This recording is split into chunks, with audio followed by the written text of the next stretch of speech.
Salut tout le monde et bienvenue dans cette nouvelle vidéo dans laquelle nous allons parler de la détection de mensonges au niveau de la voix. Alors dans cette vidéo, nous ne parlerons pas des paroles et des mots en eux-mêmes, mais plutôt de ce qui va venir les soutenir, les accompagner, tels que les pauses, certaines erreurs ou encore l'intonation de la voix. Et justement dans cette vidéo, nous allons commencer par l'un des indices les plus fréquents au niveau du mensonge dans la voix, qui sont les pauses. Alors les pauses, elles peuvent être plus ou moins fréquentes ou plus ou moins longues, et elles interviennent lorsqu'une personne va hésiter, notamment en réponse à une question, ce qui peut éveiller bien sûr des soupçons.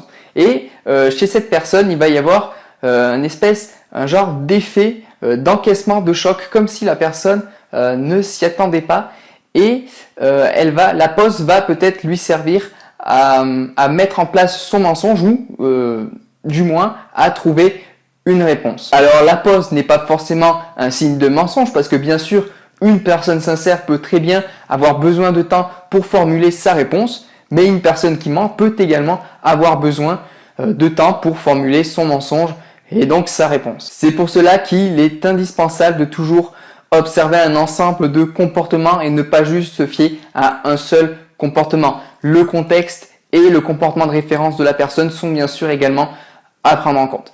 Alors, pour la détection de mensonges dans la voix, il y a bien sûr les pauses, mais il y a également ce que l'on peut appeler des erreurs. Donc, ce sont certaines interjections telles que A, E, et également certains, on va dire, des bégaiements ou des répétitions telles que je voulais dire que j'étais là-bas cet après-midi.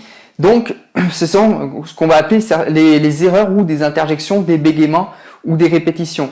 Et elles seront également présentes lorsqu'une personne cherche à formuler une réponse, qu'elle mente ou qu'elle soit sincère. La pause et l'erreur peuvent se produire pour deux raisons liées.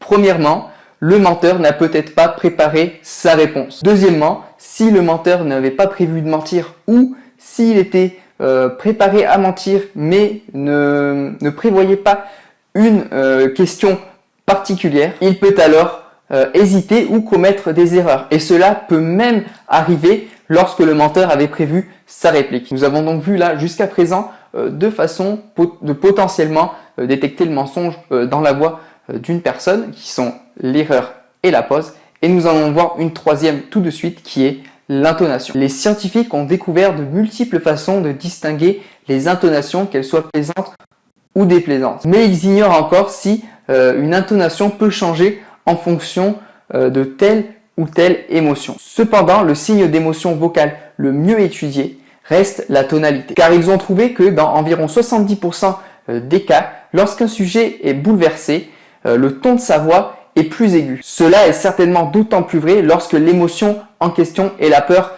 ou la colère. Une voix plus aiguë que la normale peut être un indicateur de stress, d'anxiété ou encore de peur. Il est également possible d'observer en général, mais pas toujours, qu'il y a un débit et un volume au niveau de la voix qui est plus élevé lorsqu'il y a des émotions de colère et de peur. Alors que le volume sera plus faible et le débit plus lent lorsqu'il s'agit de tristesse. Il faut savoir que les modifications de la voix par les émotions ne sont pas faciles à dissimuler. Car si le mensonge concerne principalement une émotion éprouvée, au moment même de mentir, il y a un risque très fort de fuite. Donc, si l'objectif du mensonge est de dissimuler une émotion de colère ou de peur, la voix aura tendance à être plus aiguë alors que le débit sera plus élevé. Ce qui sera l'exact inverse de si le menteur essaie de dissimuler de la tristesse. Mais vous l'aurez peut-être deviné, la tonalité aiguë n'est pas forcément un signe de mensonge. C'est avant tout un signe de colère et de peur. Or, la colère et la peur ne sont pas des émotions réservées aux menteurs. Une personne totalement honnête et sincère peut très bien ressentir des émotions de colère et de peur. Par exemple, elle peut avoir peur de ne pas être crue. Elle peut être accusée à tort de mensonge et ressentir ces émotions de colère et de peur, et d'avoir à son tour, elle aussi, une voix qui est plus aiguë. Et pour terminer, je tiens à préciser que de même qu'un signe vocal d'émotion tel que la tonalité n'indique pas forcément le mensonge, un manque d'émotion vocale ne signifie pas pour autant la sincérité. Il n'existe en fait dans la voix aucun signe à proprement parler de mensonge, mais seulement des signes et des émotions négatives. C'est pour cela qu'il est indispensable, je le répète dans chaque vidéo, et même plusieurs fois par vidéo, mais c'est vraiment super important. C'est pour ça qu'il faut à tout prix observer un ensemble de comportements, observer également le contexte dans lequel se déroule la situation et le comportement de référence de la personne en face de vous. Sans ces trois paramètres, il sera très compliqué de vraiment analyser, de décoder la personne en face de vous et de savoir si oui ou non elle ment. Donc voilà pour cette vidéo sur la détection de mensonges dans la voix. J'espère qu'elle vous aura plu. Moi en tout cas, j'ai adoré faire cette vidéo. Si vous voulez en savoir plus sur la détection de mensonges et le langage corporel, il y a dans la description un bonus complètement gratuit qui vous explique comment décoder au mieux le mensonge, comment avoir plus d'impact avec son langage corporel et également comment décoder le langage corporel de vos interlocuteurs. Vous pouvez également vous abonner à la chaîne YouTube pour ne rater aucune vidéo, mettre un pouce bleu, laisser un commentaire si vous avez quelque chose à rajouter, partagez cette vidéo autour de vous si elle vous a plu et moi je vous dis à la prochaine. Ciao!